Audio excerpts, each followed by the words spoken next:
Salut à tous, c'est Manu, c'est Jean-Mi. Aujourd'hui, plongeons dans l'histoire et la lutte avec Libération. Dans le jeu, vous incarnez soit un membre de la Résistance, soit un officier de l'occupation. Chacun déterminé à jouer un rôle clé dans l'avenir de la France. Le destin de la nation est entre vos mains. Libérez-vous le pays ou bien écraserez-vous la Résistance. Libération est un jeu de deck building stratégique pour 1 à 4 joueurs, des durées de partie d'environ 60 minutes. Il connaîtra bientôt une campagne de financement participatif et vous aurez en description de la vidéo le lien pour être tenu au courant du lancement. Dans le jeu, chaque joueur incarne l'un des deux camps, avec des mécaniques qui vont permettre de créer des alliances, mener des sabotages ou bien encore contrôler des villes ainsi que leurs ressources, comme créer son réseau de résistants, contre-attaquer et se défendre par des actions furtives par exemple, ou bien organiser la répression afin de mater la résistance. Entre chaque tour de jeu, les joueurs pourront gérer certains événements et adapter leur stratégie face à des situations changeantes ainsi que des décisions cruciales. Le jeu peut se jouer en scénario indépendant ou bien en campagne. Les illustrations magnifiques et le matériel de qualité plongent les joueurs dans une atmosphère sombre mais intense, où chaque décision peut faire pencher la balance d'un côté ou de l'autre. C'est un jeu de François-Jules Ricard et de Frédéric Pargès, avec des illustrations de Jean-Claude Quaquenot. Le jeu est édité par Platypus Game. Allez, on va voir comment ça se passe. Et on se retrouve avec le jeu. Donc là, ce que je vais faire, c'est vous faire une présentation, vous parler des grandes mécaniques, sans rentrer dans tous les détails. C'est une version prototype que m'a fait parvenir l'éditeur afin que je puisse vous en parler. La campagne devrait commencer le 8 juin. Vous aurez en description de la vidéo le lien pour aller voir tout ça. Moi, c'est un éditeur que j'aime beaucoup ces parties pris à chaque fois avec des jeux où le thème est au service de la mécanique. Et c'est un pari risqué de faire ce genre de jeu et je trouve très intéressant la démarche qui a été faite. Je vais vous en parler au fur et à mesure de la vidéo. Libération est un jeu stratégique qui plonge les joueurs dans le contexte de la Seconde Guerre mondiale. Plus précisément, dans les actions de la résistance française face à l'occupation. Le jeu est principalement centré sur des scénarios relatifs à la guerre, permettant l'immersion totale dans les événements de l'époque. Libération propose une expérience de jeu en mode campagne ou en scénario individuel. Chaque scénario retrace un moment clé de l'histoire de la résistance. De 1940, année où la France est envahie, à 1944, avec la libération de Paris. Ce dernier scénario marque la fin des actions d'insurrection de la résistance, symbolisant la victoire sur l'occupant. Les scénarios peuvent être joués de manière indépendante, mais la campagne permet une progression narrative et un enchaînement d'événements où chaque victoire ou défaite influe le déroulement des scénarios suivants. Le jeu est conçu de manière asymétrique, où les deux camps, la résistance et l'occupant, ont des objectifs et des mécanismes de jeu différents. Les résistants ont pour but de contrecarrer les plans de l'occupant en menant des missions de sabotage, en volant des informations ou en renforçant leur réseau. L'occupant, quant à lui, tente de mater la résistance en capturant des membres, en désactivant leurs opérations et en consolidant son contrôle sur le territoire. Chaque scénario va se dérouler dans un ordre chronologique, de 1940 donc à 44. Selon le nombre de joueurs, les rôles de l'occupant et des résistants sont répartis. C'est toujours le camp des résistants qui commencera la partie. Chaque tour se divise en plusieurs phases, où chaque joueur, qu'il soit résistant ou occupant, effectue une action avant que ce soit au tour de l'autre camp. En fonction du scénario, l'occupant joue entre les tours des résistants, avec la dynamique de jeu se modifiant en fonction des cartes jouées et des stratégies mises en place. À mode campagne, les scénarios s'enchaînent, chaque nouvelle partie apportant des enjeux nouveaux en fonction des victoires ou des défaites précédentes. Un scénario va se dérouler de la manière suivante. Avant chaque scénario, vous allez préparer le matériel de jeu en fonction de l'iconographie spécifique à chaque scénario. Le visuel très bien fait permet de rapidement identifier les cartes et les éléments à utiliser. Le joueur résistant commence en jouant une action. Il peut jouer une ou plusieurs cartes de sa main pour effectuer des actions. Ensuite, c'est à l'occupant, où il tente de réagir et de contrôler les actions des résistants en capturant leurs membres, en renforçant son contrôle ou en les empêchant dans leur mission. Dans le mode campagne, un petit peu différemment, le jeu est joué sur une série de scénarios qui vont s'enchaîner. Chaque scénario ayant une conséquence sur les suivants. Le camp ayant accumulé le plus de points de victoire à l'issue du scénario final, le scénario 5, remporte donc la campagne. À la fin de chaque scénario, les joueurs procéderont à un décompte de points de victoire. Chaque médaille sont des cartes que vous allez récupérer qui symbolisent vos actions lors de la partie. Donc ces cartes médailles donnent 5 points de victoire. L'occupant marque des points grâce aux icônes de compétences sur les cartes des résistants capturés. Les résistants, quant à eux, marquent des points en fonction du nombre de points présents sur les cartes missions qu'ils ont réussies. C'est ce livre plateau qui vous servira pour les scénarios. Là, j'ai mis quelques cartes missions, histoire de pas trop vous spoiler, mais que vous ayez une idée de tout le matériel et tout l'investissement qui a été fait dans le jeu. Quelles sont les différentes actions que le joueur résistant pourra faire? Ici, comme vous le voyez, c'est le plateau résistant. Il y aura une pioche, un personnage, il y a plusieurs personnages avec des capacités différentes. Il y aura aussi une défausse. Le joueur résistant commencera chaque tour de jeu avec cette carte objet. Vous avez différents objets qui vous permettent de faire des actions comme le sabotage, l'évasion ou encore la déception. Vous allez défausser ces cartes avec des icônes spécifiques pour réaliser ces actions. Le résistant réalise une seule action, donc en jouant une ou plusieurs cartes de sa main, qu'il place ensuite dans son défausse. Chaque carte objet peut être utilisée pour son pouvoir d'opération. Je vais vous montrer une carte objet que vous ayez une idée. Donc vous pouvez l'utiliser ici pour son pouvoir d'opération, son pouvoir de planification et son pouvoir de pioche. Le pouvoir d'opération permet de recruter, de se déplacer ou de faire diversion. alors que le pouvoir de planification vise à réunir des cartes spécifiques afin de réaliser un déraillement, une évasion ou même une opération de déception. Le pouvoir de pioche, quant à lui, va permettre de piocher un certain nombre de cartes. Vous avez au-dessus ce que j'ai mis, j'ai pas fait une mise en place, j'ai juste mis des cartes. Cet endroit-là permettra aux joueurs résistants de recruter les cartes résistantes disponibles sur le plateau. Le plateau résistant, une fois qu'une carte aura été reprise, sera complété. Il faut défausser un nombre de points d'opération égal ou supérieur au nombre de compétences de la carte résistant recrutée. Lorsque la pioche du plateau résistant est vide, on mélange les défausses pour créer une nouvelle pioche. Sur les cartes résistantes, vous allez trouver ici des compétences. Ici, ça vous indique le scénario, et ici, c'est le nom du résistant. Le joueur résistant pourra également défausser des cartes pour faire une action de diversion. Cela permettra, entre autres, d'enlever des pions Wehrmacht ou milices qui sont positionnés sur une carte mission, ce qui peut compliquer la tâche des résistants. Ils pourront se déplacer aussi à travers le plateau. Ils pourront échanger s'ils se retrouvent sur le même lieu. L'objectif principal de la résistance est d'accomplir des missions qui vous rapportent des bonus et des points de victoire. Sur les cartes missions, vous allez trouver le scénario, le bonus, le nombre de points, et ici les compétences nécessaires pour la réaliser, c'est-à-dire qu'il faudra défausser des cartes avec ces icônes-là. Les cartes mission sont associées à un lieu, et il faut se retrouver dans ce lieu pour pouvoir réaliser la mission. Le joueur occupant, lui, joue de manière différente. Le joueur occupant va toujours démarrer son tour avec 6 cartes en main, il joue une ou plusieurs cartes de sa main, il la complète à la fin de chaque tour pour avoir 6 cartes. C'est avec ce plateau-là et ces cartes-là que le joueur occupant va faire ses différentes actions. Le joueur occupant pourra acheter une nouvelle carte en défonçant un nombre de cartes lieu correspondant au coût de la carte. Ici vous avez la valeur, ici le nom, et ici le scénario. Le joueur occupant pourra également défausser des cartes Wehrmacht de son jeu pour positionner des pions rouges sur une carte résistante,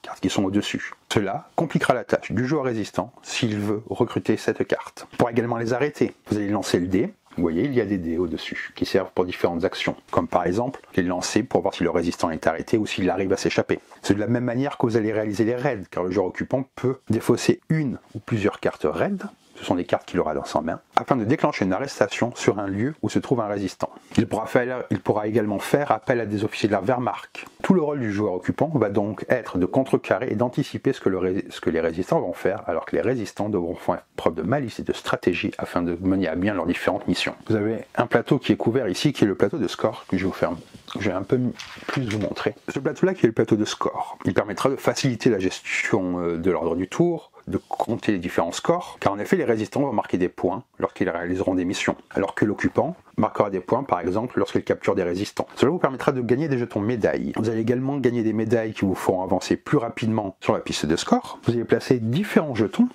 qui permettront d'avoir des actions spécifiques, comme des relances ou ce genre de choses. En fait, cela vous récompensera d'avoir réussi à bien jouer votre rôle. Vous avez également, comme je vais vous montrer, plusieurs résistants que vous pourrez jouer qui ont tous une compétence et des attributs spécifiques, ce qui rajoute encore à la symétrie très intéressante du jeu. Donc ça c'est pour les grandes mécaniques, je vais vous montrer à quoi ressemble la mise en place d'un scénario. Donc vous voyez, il y a tout qui est très bien indiqué. Vous avez donc les cartes qu'il faut utiliser, les différents types de missions, les différents pions à sortir, les dés dont vous allez avoir besoin, cela afin de vivre une expérience très immersive. Donc il a bien entendu plusieurs maps, là j'ai mis la première, comme à chaque fois j'essaie pour ce genre de jeu de ne pas trop vous spoiler sur ce qui se passe. Donc là c'est pour donner une grande mécanique où les deux camps se jouent vraiment de manière différente, dont les intérêts sont différents et dont la réflexion stratégique que vous devez mener est vraiment différente. Donc après cela, j'ai pas mal joué au jeu, je vais pouvoir vous donner mon avis. Libération est un jeu qui parvient à marier de manière brillante l'histoire, la stratégie et l'immersion. Situé dans la période de la Seconde Guerre mondiale, il plonge les joueurs dans l'une des périodes les plus sombres et pourtant les plus héroïques de l'histoire, la résistance française face à l'occupation. Le jeu propose une expérience unique, profonde et engageante, tout en restant fidèle aux événements historiques qui ont façonné cette époque. En prenant le rôle de la résistance ou de l'occupant,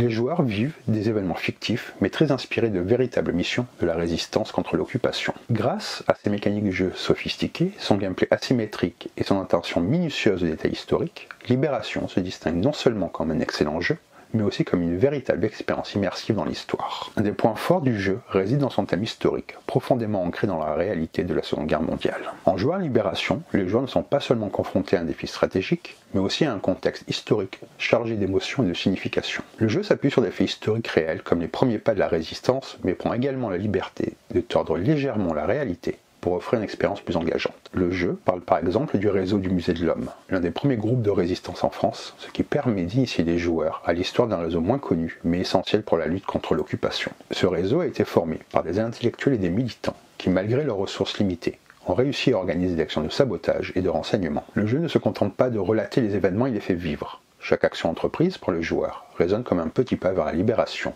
et chaque succès ou échec est chargé d'une émotion particulière, qui fait écho au sacrifice réel des résistants. Les cartes et les mécaniques sont intégrées de manière à représenter les divers aspects de la lutte résistante. Imprimer des tracts clandestins, créer des faux papiers, organiser des missions de sabotage, mais aussi faire face à la répression de l'occupant, au danger constant de l'arrestation, d'exécution ou même pire. Le jeu met en lumière non seulement les actes héroïques, mais aussi les dilemmes moraux auxquels étaient confrontés les résistants. Agir dans l'ombre, risquer sa vie, et parfois celle de ses proches. Tout cela pour une cause plus grande. Une des caractéristiques marquantes est son système de jeu asymétrique. Libération divise l'expérience entre deux rôles fondamentaux, celui de la résistance et celui de l'occupant. Chaque groupe a ses propres objectifs, stratégies et contraintes, ce qui permet au jeu de capturer une véritable tension dramatique et une dynamique riche. Les joueurs de la résistance sont confrontés à des défis constants. Ils doivent accomplir des missions secrètes, tout en évitant d'être capturés par l'occupant. La gestion des ressources est au cœur de leur stratégie. Les cartes objets qui correspondent à des actions comme le recrutement, les missions de sabotage ou les évasions doivent être utilisées judicieusement pour accomplir des missions, tout en évitant de se faire repérer. Les actions de recrutement,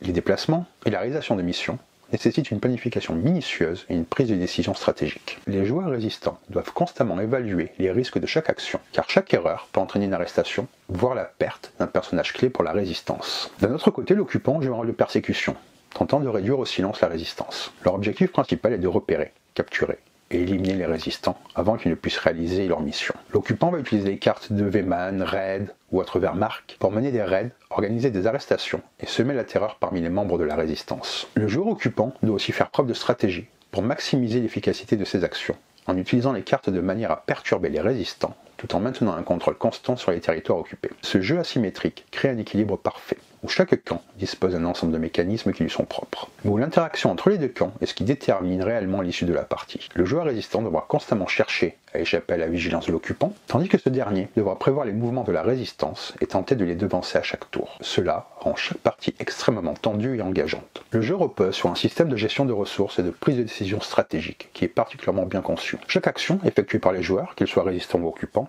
a un coût en termes de cartes et d'actions. Le fait de défausser des cartes pour accomplir des missions, d'effectuer des recrutements ou réaliser des attaques stratégiques met constamment les joueurs devant un dilemme. Quelle carte jouer pour maximiser les chances d'un succès d'une mission? Faut-il sacrifier une carte précieuse pour accomplir une mission urgente ou attendre un meilleur moment? Ces choix créent une expérience de jeu qui demande une planification à long terme tout en s'adaptant aux circonstances changeantes du jeu. Les mécaniques de dés qui sont utilisées pour certaines actions, qu'elles concernent des arrestations, des raids, ajoute une dimension supplémentaire de chance et de tension au jeu. Les dés permettent de simuler l'imprévisibilité des événements et apportent une dimension supplémentaire de stratégie. Cette incertitude fait partie intégrante du jeu, et bien que le jeu soit principalement basé sur des stratégies réfléchies, la chance reste un facteur qui peut à tout moment renverser une partie. Le système de cartes et de missions renforce cette tension. Le joueur résistant devra jongler avec ses cartes pour accomplir des missions, recruter des alliés, protéger des membres, tandis que l'occupant devra s'efforcer de stopper chaque avancée tout en essayant de maintenir son contrôle sur les territoires qu'il occupe. Le jeu possède une très bonne rejouabilité, grâce aux scénarios différents ou au système de campagne, ainsi que grâce à la diversité des stratégies possibles. Chaque partie est unique. Le système de campagne permet de suivre l'évolution des résistants au fil des parties,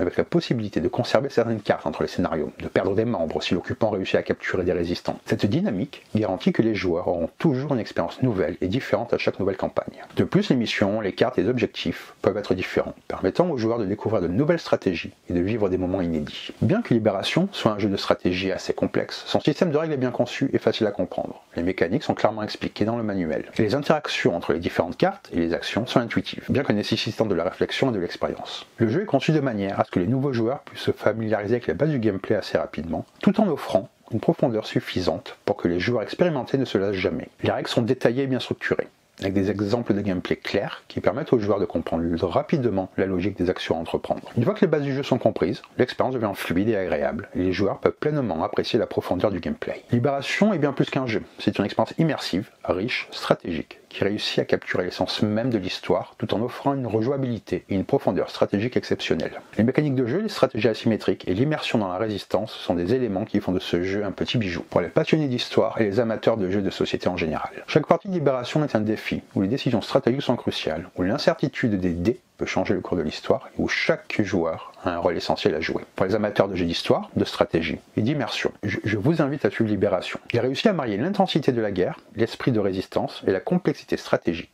offrant une expérience ludique à la fois riche, exigeante et passionnante. Comme vous vous en doutez, j'ai beaucoup aimé le jeu. Le mode solo fonctionne très bien, il fonctionne avec ces cartes-là. Donc on va faire un petit peu le tour du matériel, vous savez que j'aime bien faire ça avec les KS. Donc c'est un deck qui vous permet de vraiment bien jouer. Donc c'est l'occupant, et vous jouez les résistants en solo. C'est vraiment très prenant, et ça permet d'essayer diverses stratégies. Donc là on va un petit peu regarder d'autres cartes. D'accord, c'est quand même une chose qui est intéressant. Elles sont un peu mélangées, c'était vraiment pour vous montrer une mise en place.